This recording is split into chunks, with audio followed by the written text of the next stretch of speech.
Hello, everybody. My name is Matthew E. Henry. I publish under the name Matthew E. Henry, sometimes Meh, which does a good job of describing my attitude in general to many things in the world. I'd like to thank Poets in Pajamas for allowing me this opportunity. Like a lot of other people, I had my new book published and was expecting to do readings a bunch of different places, and then the world falls apart. So it's really great to have this opportunity.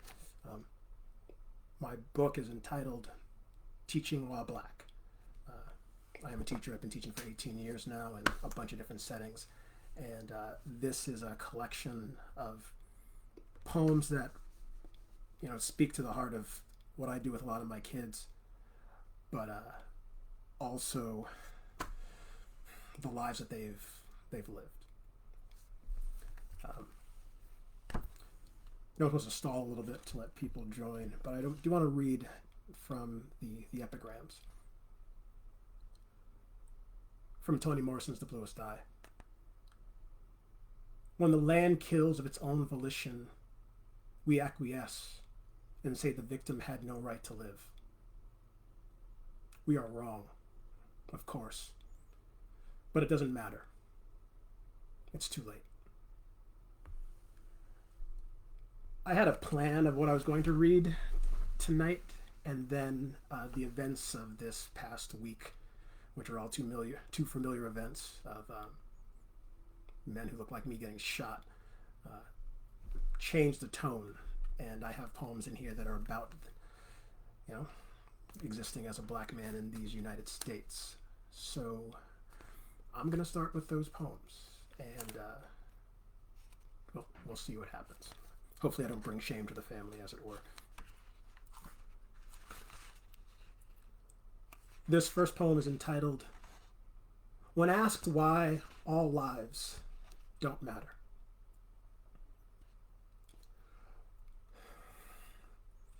After a deep breath, I attempted to explain. My aunt had breast cancer. Despite a healthy dose of science and scripture, prayers and prescriptions, the shadows never dimmed. We celebrated her life, mourned the hole her grave dug in ours. We lauded her loving kindness, questioned the natural shocks flesh is heir to, why this disease would claim a wife, a co-worker, a friend, an aunt. At the repast, heads turned to the future, saving other sons and daughters, ourselves. A collection was taken to fund breast cancer research. A medical scholarship for oncology study discussed. A proposal for new. From the back of the church hall, a woman no one recognized screamed, "What about ovarian cancer and prostate cancer? Why aren't you talking about those? All cancer matters." Most of my students nodded into the ensuing silence. But some blank stares and my job description doomed me to be more didactic, to explain appropriate time, place, and manner, intent versus impact, the guilt and shame required to derail communal grief and hijack a narrative to make oneself more comfortable. I explained the human duty to choose. Enter the room willing to bear body on shoulders, or, arms empty, leave and silently stand outside. I said, replace cancer with lives, and waited.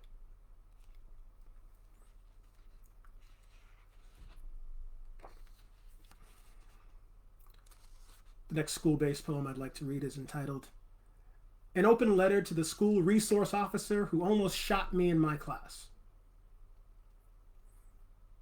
Was it the loud noises which drew your attention? Commotion you couldn't process 14 months from Afghanistan? A threat too quickly assessed through the 2x3 window of my classroom door? Was it my brown arms gesturing wildly, or my beard long and unkempt, which obscured thick lips, releasing a language you couldn't easily decipher? Agawaya, pillory, defarge. Was that what triggered rules of engagement normally absent halls so affluent? Did I seem out of place? Did you not notice my shirt and tie, the matching slacks, socks, and shoes? Could you not see the books open beneath mostly white faces, the smiles which faltered with your entrance? Many miss your sidearm slide back to safety as you stumbled to silence when I asked if I could help you. The two who share my skin saw everything, made eye contact, held it for 2 seconds. The next day they took to calling me almost Tamir, while your near-miss story was met with laughter in your squad room.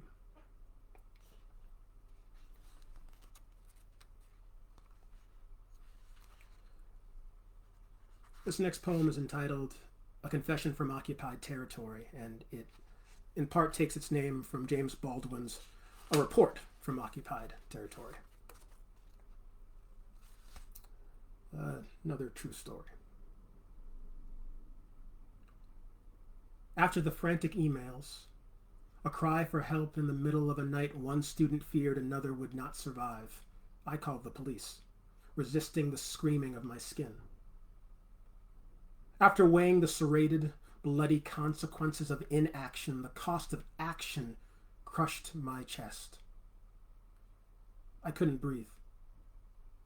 For they are black, and they are they. Not him, not her, I tell the dispatcher 14 times. Once for each year they could lose like loose cigarettes or Skittles if wearing a hood, holding a wallet or phone. And they have a history of mental illness, so everything to hand is knife, gun, when seen by white officers. At least they live in a nice neighborhood. Single-family homes on red-lined land. A world where sergeants conduct wellness checks with smiles broad as arms away from holsters. They'll even offer to remove their boots, lest they sully the foyer's imported carpet.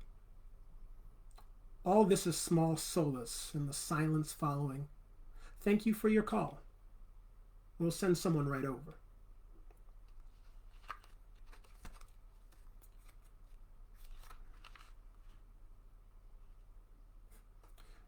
This next poem, also a school poem. For me, it's a little bit lighter, only because the end result of the situation was a little funnier than the poem will suggest. It's entitled Stop Talking. Sitting in a colleague's class, I listened to high school students compare a Christian baker denying wedding cakes to same-sex couples to black men asked to perform a song and dance for the KKK. The hypothetical caused some to glance at my skin, my silence. From behind, one young man explained, the Klan didn't exist anymore, hadn't killed anyone in decades, according to his impromptu estimation. This, after Mother Emanuel, were 9 closed eyes, folded hands in prayer, and open to Jesus. This, after tiki torch Nazis crashed hateful white waves of clubs and cars into peaceful bodies. This, as freedom flyers arrive in mailboxes, daily making white pride promises of protection and a good night's sleep despite the encroaching darkness. It wasn't my class, but I slowly turned to make the only appropriate contact I could. Stop talking! A finger slicing across my throat, miming the tracks of chains, knives, nooses. He tried to make it better, began to explain, no, stop talking. He did. I should have said more.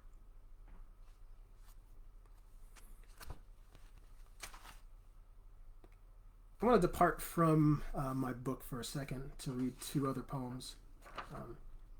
One that was published by the good folks at Three Elements Literary Review. Hi, guys. This one's entitled Station of the Cross. It is finished, but the smell of cordite and fear lingers long after their anger rent the night sky. 3 of 42. Birds roosting deep within his warmth, resting his head.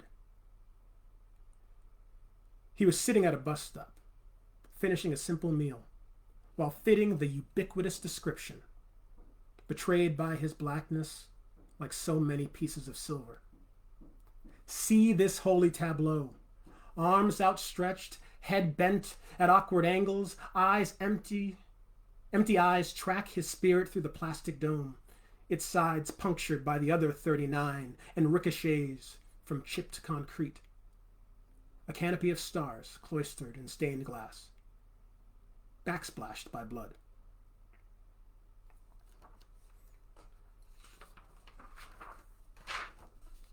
This other poem is unpublished. I actually wrote it this weekend, so it is still very rough. I believe I rage wrote it, so we'll see what happens with it. Right now it's entitled, When Asked How We Got Here. After reading The Dewbreaker, we circled back and read Message for My Daughters, To Stay with Dandakat, and explained Amadou Diallo, and Abner Louima, and Oscar Grant. They vaguely remembered the name Trayvon Martin, something about Skittles and hoodies. As much as they understood Tamir Rice, on that playground was exactly their age for those 12 seconds. Rakia Boyd and Sandra Bland are black holes in their mind, as is Walter Scott. But they have no excuse for Botham Jean. No excuse for Tatia Jefferson, Ahmaud Arbery, and whoever else will join the list before this poem is even published. The usual suspects spoke, too loudly for too long, so I locked eyes with the devils advocating an excuse for lynching and pointed at their supposed black friends, pointed at myself, asked if they will spew the same bullshit when it's one of us. Would I still be alive if I just knew my place?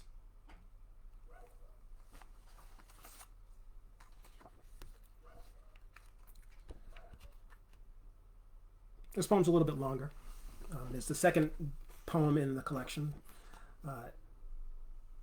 It starts with a quote from James Baldwin. We with love shall force our brothers to see themselves as they are, to cease fleeing from reality and begin to change it. The poem's entitled The Surprising Thing. I've only been called nigger once by a student, at least in my presence, and that under his breath. I wonder if I'm doing something wrong, if it's my fault it happened, only that one time. I may need to make them more uncomfortable with my skin or centeredness, my uppity, angry black man way of calling spades, pots, and kettles exactly what they are, racists, redlining, mass incarceration, stop and frisk, all discussed with the mandatory minimum expectation that they consider their complicity through complacency. Yet they remain unmoved in all the worst ways. The subtle things give me pause. Their academic ease with Shakespeare, O'Brien, and O'Connor. How Scottish ghosts, draft-dodging Vietnam, and mass murderers roaming the Georgian countryside feel familiar. Yet Okonkwo, Cheney, and Pecola are wholly other. Their stories inscrutable, lives they can't relate to. Their humanity opaque as the Sharpie swastikas ill-fading in our bathroom stalls. The Snapchats of black necks and nooses casually shared. The bombs threatening to shrapnel the mosques of classmates they never seem to see. Hidden behind expensive laptops held together by MAGA bumper stickers, they demand to know why a student bus from Boston would scream, "Fuck white America," and think it's appropriate. He was suspended. He's still screaming. Quietly. More dangerously. And here I stand, still employed, picking cotton from fresh aspirin bottles after every utterance which slices a piece from my soul, and asking questions that make them cringe. Light is unsettling. Like when they tell me how their head snapped right hearing a grandparent or uncle or mother or best friend topple the house of bullshit cards they built on the post-racial Obama era with a sharp exhale of breath, which revealed the truth bubbling in their heart. I asked them about their silent response, So it was surprising. Struck me as odd that it only happened when I told a white boy to put his phone away. The straw that broke his fragile back, deferred his dreams.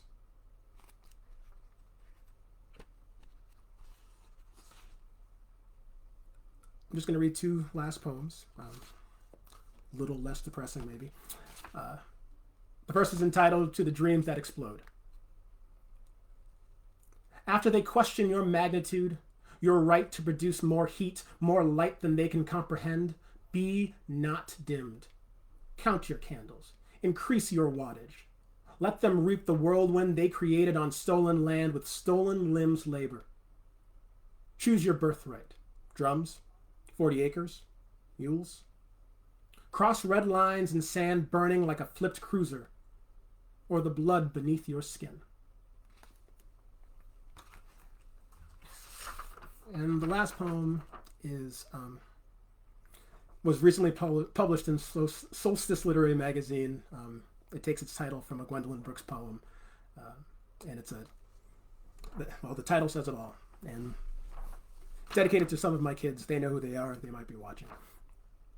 An open letter to my mixed little sisters who kept their naturals.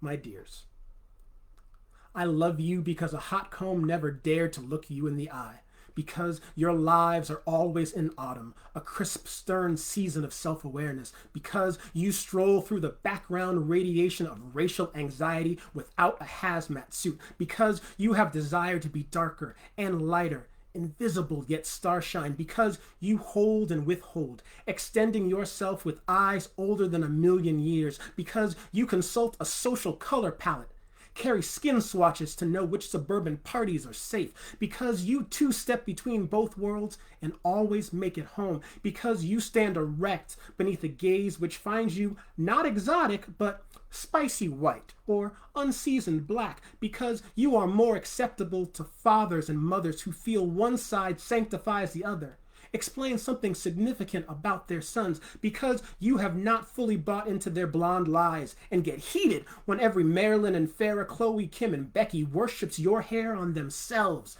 how they adore and imitate, but never testify to its source, never ask to touch the curls they claim. My dear little sisters, I celebrate that your rough, darkish music is othered because it is right and real and deserving the natural respect of sea and self.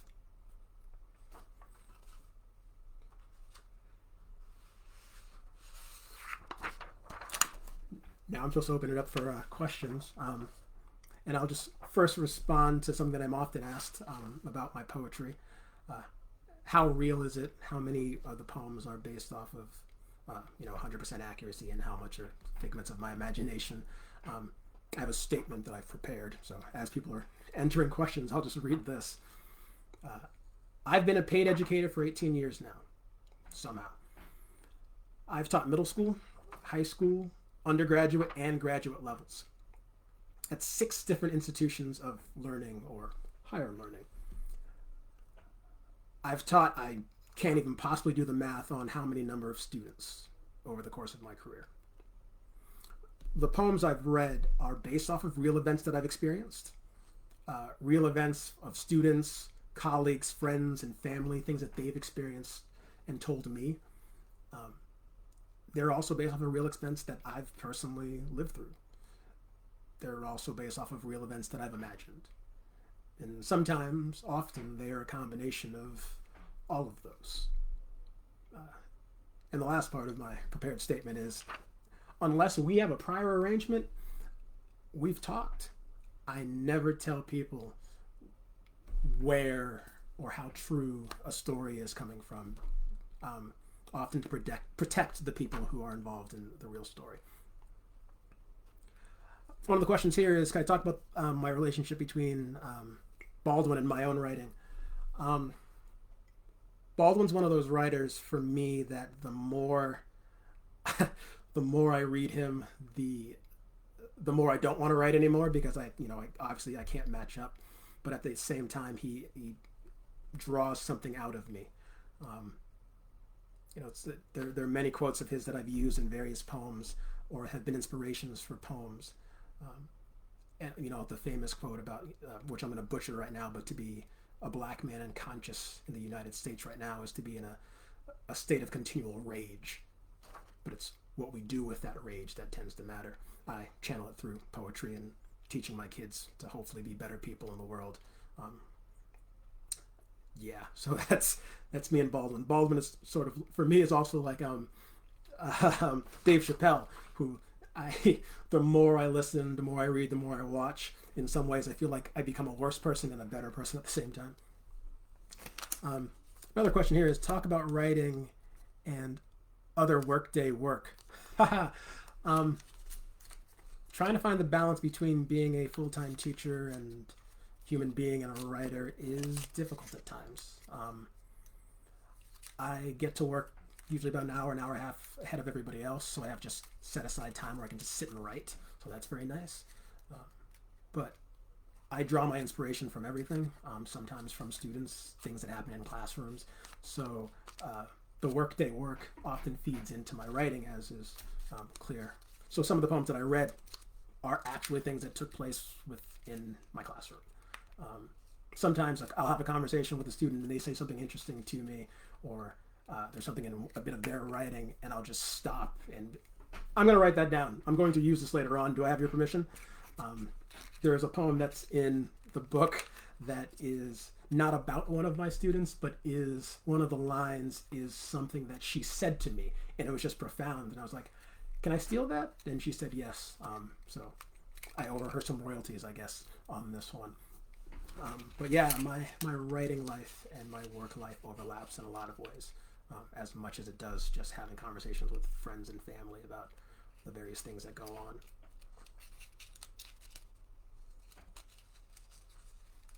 I know there's a lag between when questions come in and how fast I answer questions. Something that I am often asked that I can speak on briefly is the responsibility that I feel I have towards the people that I write about or the situations that I write about. It's actually been an ongoing conversation I've been having with a friend. It's difficult for me. I talk with my students about the idea of, do we protect the story or do we protect people?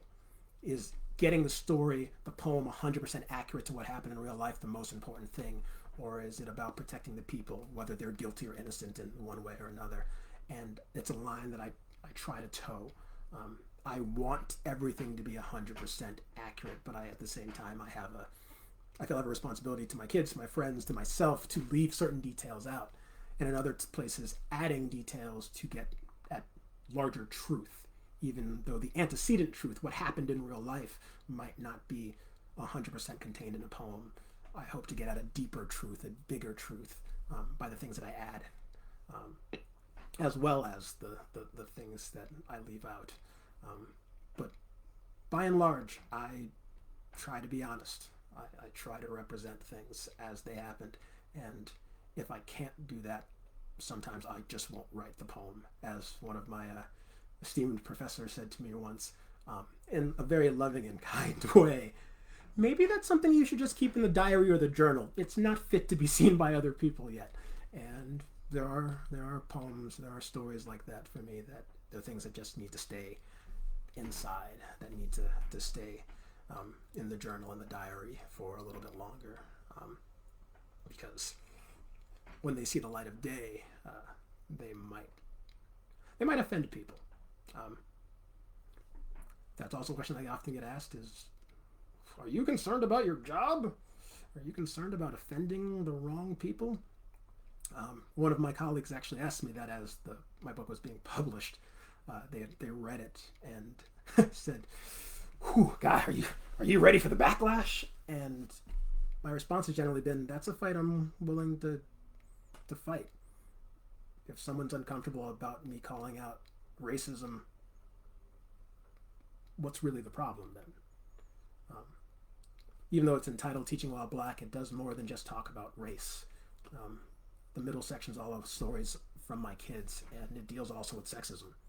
It deals with homophobia and transphobia. It deals with a bunch of different things, and if we can't have conversations honestly about those things as human beings, then we should all just give up now. And I feel it's our responsibilities as writers to have those conversations. And I try to model that with my students, to get them to a place where they feel that they can have honest, intellectual, and safe conversations about difficult things. And if we as people can't, what are we doing on this planet? Why bother anymore? Oh. So if I don't see any more questions popping in, I will probably sign off and bid you all a fond adieu. Thanking you all again for tuning in, either watching this live or watching this later on somewhere. Again, it was my honor and my privilege to write these and to share these things with you guys. My name is Matthew E. Henry. I go by Meh. Happy Mother's Day to all of the biological and non-biological emotional mothers out there. Hi, Mom. Thanks for raising me and turning me into the cynical person that I am. Actually, let me say something slightly different. Anyone who's ever met my mother always gives her a hug and apologize about my behavior. They assume it must be their fault in some way because my mother is so amazing. They're like, how did I turn out so terrible if she's such a great person? So thank you, Mom, for raising me. You're wonderful. And thank you, all of you, for tuning in. If you want to see more of my poetry, I am at mehpoeting.com. That's mehpoeting.com. I think I spelled that right. And have a wonderful night.